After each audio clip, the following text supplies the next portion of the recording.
ನಮಸ್ಕಾರ. ಇದೀಗ ತಾನೇ ಬಂದ ಮುಖ್ಯವಾದ ಮಾಹಿತಿಗಳು. ರಾಜ್ಯದ ಜನತೆಗೆ ಶಾಕ್ ಕೊಟ್ಟ ಸರ್ಕಾರ, 2 ಗ್ಯಾರಂಟಿ ಯೋಜನೆಗಳ ಪರಿಷ್ಕರಣೆಗೆ ಮುಂದಾದ ಸರ್ಕಾರ. ಗೃಹಲಕ್ಷ್ಮಿ ಮತ್ತು ಗೃಹಜ್ಯೋತಿ ಯೋಜನೆಯಲ್ಲಿ ದೊಡ್ಡ ಬದಲಾವಣೆ. ಏನಿದು ಮಾಹಿತಿ ನೋಡೋಣ.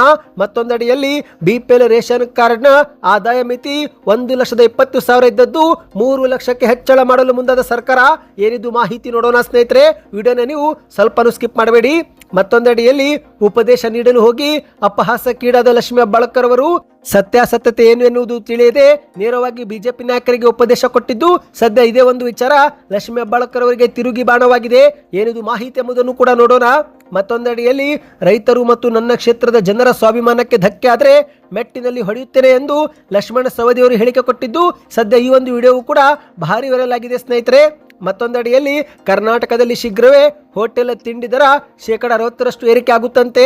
Gas cylinder ಕಾರಣವಲ್ಲವಂತೆ. ಯಾಕೆ ಏರಿಕೆ ಮಾಡಲಾಗುತ್ತಿದೆ ಎಂದು ಸ್ವತಃ ಹೋಟೆಲ್ ಸಂಘದ ಅಧ್ಯಕ್ಷರೇ ಹೇಳಿಕೆ ಕೊಟ್ಟಿದ್ದಾರೆ. ಆ ಬಗ್ಗೆಯೂ ಕೂಡ ನೋಡೋಣ. ಇನ್ನು ಕರ್ನಾಟಕದಲ್ಲಿ ಮುಖ್ಯಮಂತ್ರಿ ಕುರ್ಚಿ ಬದಲಾವಣೆ ಸದ್ದು ಮತ್ತೊಮ್ಮೆ ಮುನ್ನೆಲೆಗೆ ಬಂದಿದ್ದು ಇದೇ ಮಧ್ಯೆ ಆರೋಶಕ್ ಅವರು ವಾಗ್ದಾಳಿ ಮಾಡಿ ಅಧಿಕಾರ ಹಂಚಿಕೆ ಕಿತ್ತಾಟದಲ್ಲಿ ಸರ್ಕಾರ ಕೋಮದಲ್ಲಿದೆ, ಸಿಎಂ ಆಗಿ ಯಾರು ಇರ್ತಾರೋ ಯಾರು ಹೋಗ್ತಾರೋ ಗೊತ್ತಿಲ್ಲ ಎಂದು ಮಾಧ್ಯಮಗಳ ಮುಂದೆ ಹೇಳಿಕೆ ಕೊಟ್ಟಿದ್ದಾರೆ. ಎಲ್ಲ ಮಾಹಿತಿಗಳನ್ನು ಡೀಟೇಲ್ ಆಗಿ ನೋಡೋಕ್ಕೂ ಮೊದಲು ನೀವು ನಮ್ಮ ಚಾನಲ್ಗೆ ಮೊದಲು ಬಾರಿ ಭೇಟಿ ಕೊಡ್ತಾ ಇದ್ರೆ ದಯವಿಟ್ಟು ಸಬ್ಸ್ಕ್ರೈಬ್ ಆಗಿ ಪಕ್ಕದಲ್ಲಿ ಕಾಣಿಸೋ ಗಂಟೆ ಕೂಡ ಒತ್ತಿ. ಇದರಿಂದ ರಾಜ್ಯದ ಮಾಹಿತಿಗಳು ನಿಮಗೆ ಸಿಗುತ್ತವೆ. ವಿಡಿಯೋಗೆ ಲೈಕ್ ಮಾಡಿ ಮತ್ತು ವಿಡಿಯೋ ಪೂರ್ತಿಯಾಗಿ ನೋಡಿ. ಬನ್ನಿ ಸ್ನೇಹಿತರೆ, ಎಲ್ಲ ಸುದ್ದಿಗಳನ್ನು ಡೀಟೇಲ್ ಆಗಿ ನೋಡೋಣ.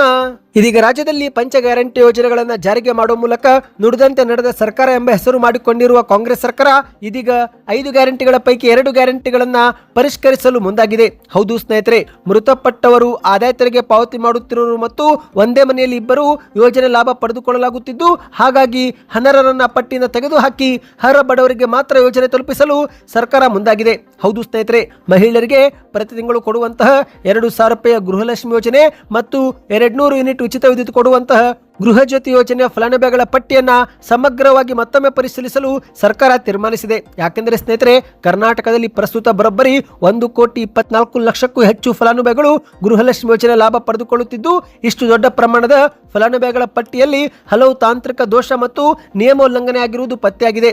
ಹಾಗಾಗಿ ಸರ್ಕಾರ ಮತ್ತೊಮ್ಮೆ ಈ ಒಂದು ಫಲಾನುಭವಿಗಳ ಪಟ್ಟಿಯನ್ನ ಪರಿಷ್ಕರಿಸಲು ನಿರ್ಧಾರ ಮಾಡಿದೆ. ಸ್ವತಃ ಮಾಧ್ಯಮಗಳ ಮುಂದೆ ಡಿ ಕೆ ಶಿವಕುಮಾರ್ ಅವರೇ ಮಾತನಾಡಿದ್ದು ಸುಮಾರು 100 ಕೋಟಿಗೂ ಅಧಿಕ ಹಣ ಮಿಸ್ಯೂಸ್ ಆಗ್ತಾ ಇದೆ ಎಂದು ಹೇಳಿಕೆ ಕೊಟ್ಟಿದ್ದಾರೆ. ಹೌದು, ಫಲಾನುಭವಿಗಳಿಗೆ ಹಣ ಜಮಾ ಆಗ್ತಾ ಇದೆಯೋ ಗೊತ್ತಿಲ್ಲ. ಕೆಲವರು ಬೇರೆಯವರ ಮೊಬೈಲ್ ಸಂಖ್ಯೆ ಕೊಟ್ಟಿದ್ದಾರೆ, ಇನ್ನು ಕೆಲವರು ಮೃತಪಟ್ಟಿದ್ರು ಅವರ ಬ್ಯಾಂಕ್ ಖಾತೆಗೆ ಹಣ ಹೋಗ್ತಾ ಇದೆ. ಹಾಗಾಗಿ ಫಲಾನುಭವಿಗಳ ಪಟ್ಟಿಯನ್ನ ಮತ್ತೊಮ್ಮೆ ಪರಿಷ್ಕರಣೆ ಮಾಡುತ್ತೇವೆ, ದಾಖಲೆಗಳನ್ನ ಕೇಳುತ್ತೇವೆ ಎಂದಿದ್ದಾರೆ. ಹೌದು, ಶೀಘ್ರವೇ ಮತ್ತೊಮ್ಮೆ ಫಲಾನುಭವಿಗಳು ದಾಖಲೆಗಳನ್ನ ಸಲ್ಲಿಕೆ ಮಾಡಬೇಕಾಗುತ್ತೆ. ಸದ್ಯಕ್ಕೆ ಸರ್ಕಾರ ಯಾವುದೇ ಅಧಿಕೃತವಾಗಿ ದಾಖಲೆಗಳನ್ನ ಕೇಳಿಲ್ಲ ಸ್ನೇಹಿತರೆ.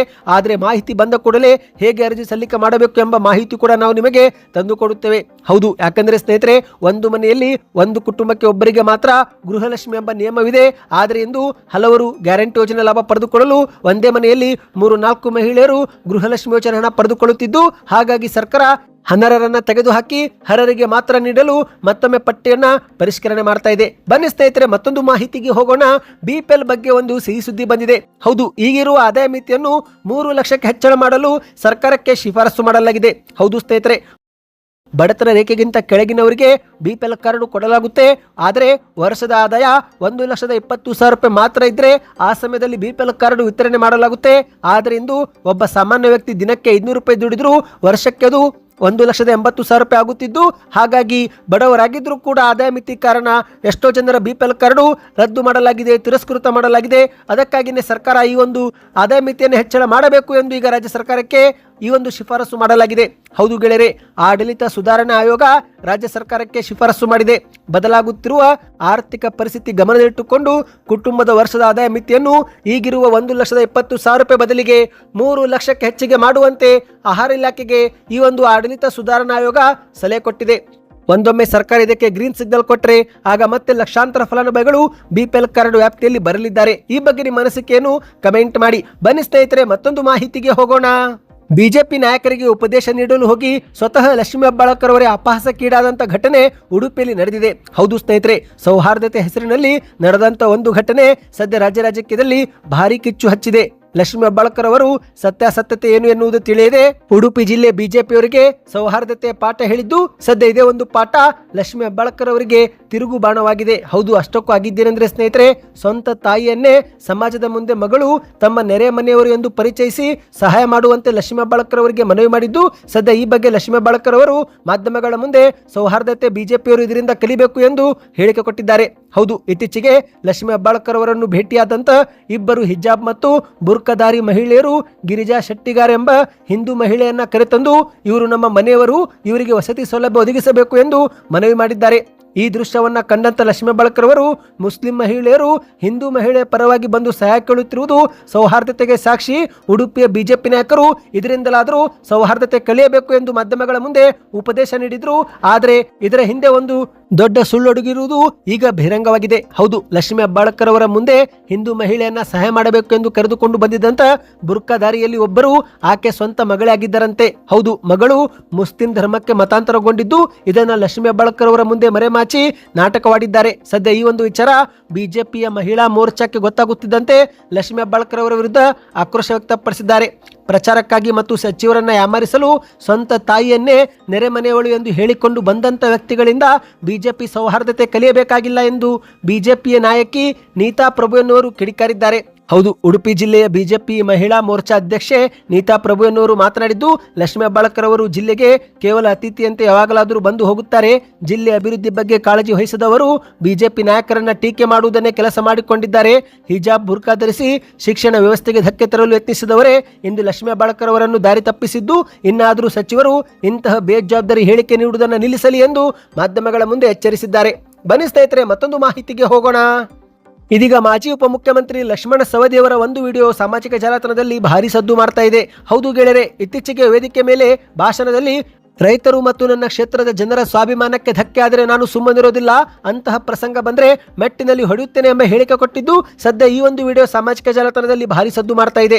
ಬೆಳಗಾವಿ ಜಿಲ್ಲೆಯ ಅಥಣಿ ತಾಲೂಕಿನ ತೆಲಸಂಗ ಎಂಬ ಗ್ರಾಮದಲ್ಲಿ ಸಾರ್ವಜನಿಕ ಕಾರ್ಯಕ್ರಮದಲ್ಲಿ ಲಕ್ಷ್ಮಣ ಸವದಿಯವರು ಕೊಟ್ಟಿರುವ ಹೇಳಿಕೆ ಭಾರಿ ವೈರಲ್ ಆಗಿದೆ ಸ್ನೇಹಿತರೆ. ಹೌದು, ವೇದಿಕೆ ಮೇಲೆ ತಮ್ಮ ವಿರುದ್ಧ ಮಾತನಾಡುತ್ತಿರುವ ವ್ಯಕ್ತಿಗಳಿಗೆ ತಿರುಗೇಟು ಕೊಡುತ್ತಲೇ ಲಕ್ಷ್ಮಣ ಸವದಿಯವರು ಮಾತನಾಡಿದ್ದು, ಕೆಲವರು ನನ್ನನ್ನು ಟ್ರ್ಯಾಕ್ಟರ್ ಹೊಡೆಯಲು ಅವನಿಗೆ ಕಳುಹಿಸುತ್ತೇನೆ ಎಂದು ಹೇಳುತ್ತಿದ್ದಾರೆ.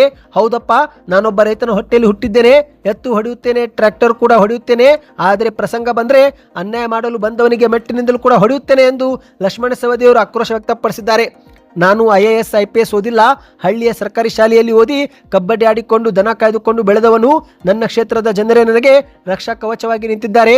ರೈತರ ಕುಲದಲ್ಲಿ ಹುಟ್ಟಿದ ನನಗೆ ಅವರ ಸ್ವಾಭಿಮಾನ ಮತ್ತು ಅವರು ಬೆಳೆದ ಬೆಳೆಗೆ ಮೋಸವಾಗುವುದು ನಾನು ಸಹಿಸೋದಿಲ್ಲ ಎಂದಿದ್ದಾರೆ. ನನಗೆ ಗೊತ್ತಾಗಿದೆ, ರೈತರು ಬೆವರು ಹರಿಸಿ ಬೆಳೆದಂಥ ಕಬ್ಬನ್ನು ಕಾರ್ಖಾನೆಗೆ ತಂದಾಗ ನಡೆಯುತ್ತಿರುವ ಮೋಸ ಬಗ್ಗೆ ನನಗೆ ಗೊತ್ತಾಗಿದೆ. ಒಂದು ಟ್ರಿಪ್ಗೆ 2-3 ಟನ್ ತೂಕದ ಕಬ್ಬು ಕದ್ದು ರೈತರಿಗೆ ಮೋಸ ಮಾಡಲಾಗ್ತಾ ಇದೆ. 1 ಎಕರೆ ಕಬ್ಬು ಬೆಳೆಯಲು ರೈತ ಎಷ್ಟು ಕಷ್ಟ ಪಡುತ್ತಾನೆ ಎಂಬುದು ಅವರಿಗೆ ಗೊತ್ತಿಲ್ಲ. ಇಂತಹ ಮೋಸದಾಟ ಇನ್ನು ಮುಂದೆ ನಾನು ಸಹಿಸೋದಿಲ್ಲ. ರೈತರು ಮತ್ತು ನನ್ನ ಕ್ಷೇತ್ರದ ಜನರ ಸ್ವಾಭಿಮಾನಕ್ಕೆ ಧಕ್ಕೆ ಆದರೆ ಮೆಟ್ಟಿನಲ್ಲಿ ಹೊಡೆಯುತ್ತೇನೆ ಎಂದು ಭಾಷಣ ಮಾಡಿದ್ದಾರೆ. ಬನ್ನಿ ಸ್ನೇಹಿತರೆ, ಮತ್ತೊಂದು ಮಾಹಿತಿಗೆ ಹೋಗೋಣ.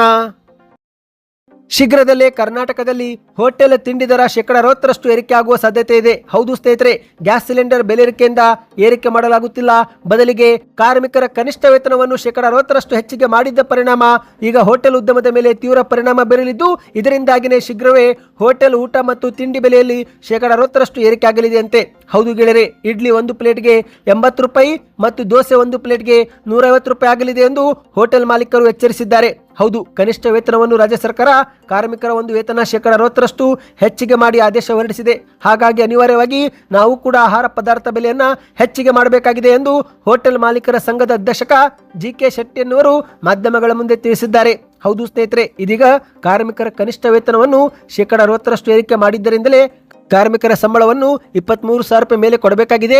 ಇದರ ಜೊತೆಗೆ ಕಾರ್ಮಿಕರಿಗೆ PF ESI ಅಂತಹ ಸೌಲಭ್ಯಗಳು, ಉಳಿದುಕೊಳ್ಳಲು PG ಅಥವಾ ರೂಮ್ ವ್ಯವಸ್ಥೆ, ಪ್ರತಿದಿನ ಊಟ ಮತ್ತು ಸಮವಸ್ತ್ರ ಸೇರಿ ಅಗತ್ಯ ಸೌಲಭ್ಯವನ್ನು ಕಾರ್ಮಿಕರಿಗೆ ಒದಗಿಸಬೇಕಾಗುತ್ತೆ. ಹಾಗಾಗಿ ಒಬ್ಬ ಕಾರ್ಮಿಕರ ಮೇಲೆ ನಾವು ಸುಮಾರು 35,000 ರೂಪಾಯಿವರೆಗೆ ಖರ್ಚು ಮಾಡಬೇಕಾಗುತ್ತೆ. ಆದ್ದರಿಂದಲೇ ಹೋಟೆಲ್ನಲ್ಲಿನ ತಿಂಡಿ ಮತ್ತು ಊಟದ ಬೆಲೆ ಏರಿಕೆ ಮಾಡಬೇಕಾಗಿದೆ ಎಂದು ಮಾಧ್ಯಮಗಳ ಮುಂದೆ ಹೇಳಿದ್ದಾರೆ. ಒಟ್ಟಿನಲ್ಲಿ ರಾಜ್ಯಾದ್ಯಂತ ಶೀಘ್ರವೇ ಹೋಟೆಲ್ನಲ್ಲಿ ಸಿಗುವಂತಹ ಆಹಾರ ಪದಾರ್ಥಗಳ ಬೆಲೆ ಏರಿಕೆ ಆಗಲಿದೆ. ಬನ್ನಿ ಸ್ನೇಹಿತರೆ, ಕೊನೆಯ ಮಾಹಿತಿಗೆ ಮಾಹಿತಿಗೆ ಹೋಗೋಣ. ಇದೀಗ ರಾಜ್ಯದ ಕಾಂಗ್ರೆಸ್ ಸರ್ಕಾರ 3 ವರ್ಷ ಪೂರ್ತಿಗೊಳ್ಳುತ್ತಿದ್ದಂತೆ ಮತ್ತೊಮ್ಮೆ ಸಿಎಂ ಬದಲಾವಣೆಯ ಸುದ್ದಿ ಮುನ್ನೆಲೆಗೆ ಬಂದಿದೆ. ಹೌದು, ಈಗಾಗಲೇ ಹೈಕಮಾಂಡ್ ಬುಲಾವ್ ಮೇರೆಗೆ ಮುಖ್ಯಮಂತ್ರಿ ಸಿದ್ದರಾಮಯ್ಯನವರು ಡಿಸಿಎಂ ಡಿಕೆ ಶಿವಕುಮಾರ್ ಅವರು, ಸಚಿವರು ಮತ್ತು ಹಲವು ಶಾಸಕರು ದೆಹಲಿಗೆ ಹೋಗಿದ್ದು, ಇದೇ ವಿಚಾರವಾಗಿ ವಿಪಕ್ಷ ನಾಯಕ ಆರ್ ಅಶೋಕ್ ಅವರು ಹಾಸನ ಜಿಲ್ಲೆಯಲ್ಲಿ ಮಾಧ್ಯಮಗಳ ಮುಂದೆ ಕಿಡಿಕಾರಿದ್ದಾರೆ. ಅಧಿಕಾರ ಹಂಚಿಕೆ ಕಿತ್ತಾಟದಲ್ಲಿ ಕಾಂಗ್ರೆಸ್ ಸರ್ಕಾರ ಕೋಮಾದಲ್ಲಿದೆ. ಕರ್ನಾಟಕದಲ್ಲಿ ಆಡಳಿತ ಕುಸಿದು ಬಿದ್ದಿದ್ದು, ಸಿಎಂ ಆಗಿ ಯಾರು ಇರ್ತಾರೋ ಯಾರು ಹೋಗ್ತಾರೋ ಒಂದು ಗೊತ್ತಾಗುತ್ತಿಲ್ಲ ಎಂದು ಮಾಧ್ಯಮಗಳ ಮುಂದೆ ವಾಗ್ದಾಳಿ ಮಾಡಿದ್ದಾರೆ. ಕಾಂಗ್ರೆಸ್ನ ಹೈಕಮಾಂಡ್ ವೀಕ್ ಆಗಿದೆ, ಯಾವುದೇ ನಿರ್ಧಾರ ತೆಗೆದುಕೊಳ್ಳುವಲ್ಲಿ ವಿಫಲರಾಗಿದ್ದಾರೆ. ಕರ್ನಾಟಕದಲ್ಲಿ ಒಂದೆಡೆ ರೈತರು ಜನರು ಸಂಕಷ್ಟಕ್ಕೆ ಸಿಲುಕಿ ತತ್ತರಿಸುತ್ತಿದ್ರೆ, ಇತ್ತ ಕಾಂಗ್ರೆಸ್ನ ಸಚಿವರು ಶಾಸಕರು ಮಾತ್ರ ಜಾಲಿ ಮಾಡುವುದಕ್ಕೆ ದೆಹಲಿಗೆ ಹೋಗಿದ್ದಾರೆ. ಹೈಕಮಾಂಡ್ನವರು ಸಿದ್ದರಾಮಯ್ಯವರನ್ನಷ್ಟೇ ಕರೆದರೆ ಸಿದ್ದರಾಮಯ್ಯನವರು ಯಾಕೆ ಸಚಿವರನ್ನ ಕರೆದುಕೊಂಡು ಹೋಗಿದ್ದಾರೆ ಎಂದು ಪ್ರಶ್ನೆ ಮಾಡಿದ್ದಾರೆ. ಮಂತ್ರಿಗಳು ಶಾಸಕರು ಎಲ್ಲರೂ ಕೂಡ ದೆಹಲಿಗೆ ಹೋಗಿದ್ದಾರೆ, ಯಾಕಾದರೂ ಕಾಂಗ್ರೆಸ್ಗೆ ಮತ ಹಾಕಿದೆವು ಅಂತ ಜನರೇ ಮಾತನಾಡಿಕೊಳ್ಳುತ್ತಿದ್ದಾರೆ ಎಂದು ಆರ್ ಅಶೋಕ್ ಅವರು ವಾಗ್ದಾಳಿ ನಡೆಸಿದ್ದಾರೆ. ಸದ್ಯಕ್ಕೆಷ್ಟೇ ಇತ್ತು. ಮಾಹಿತಿ ಇಷ್ಟವಾಗಿದ್ದರೆ ನಿಮ್ಮ ಅನಿಸಿಕೆಗಳನ್ನು ಕಮೆಂಟ್ ಮಾಡಿ.